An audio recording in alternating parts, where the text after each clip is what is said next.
2-3 সপ্তাহ আগে গেছিলাম শ্বশুরবাড়িতে, সেখানে সানডেতে কী খাওয়া দাওয়া করেছিলাম তার একটা মেনু শেয়ার করছি। দেখো, প্রথমেই গাজর, বিনস, মটরশুঁটি ভেজে নিয়েছি, এদিকে ফ্রাইড রাইসটাও হয়ে গেছে।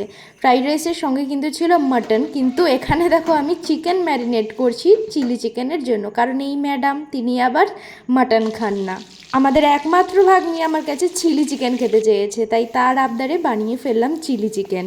চিলি চিকেনের জন্য যেসব ইনগ্রেডিয়েন্টস লাগবে সব কিছু রেডি করে নিয়েছি, ওদিকে মাটনের জন্য সব কিছু আমি রেডি করে নিয়েছি। আর এদিকে দেখো কয়েকটা চিকেন পকোড়া ভাজা হয়ে গেছে, আর এদিকেও লাস্ট ব্যাচটা কমপ্লিট হয়ে গেল। সোয়া সস বাড়িতে ছিল না, তাই শুধুমাত্র টমেটো কেচাপ দিয়েই কিন্তু এই চিলি চিকেনটা করেছিলাম।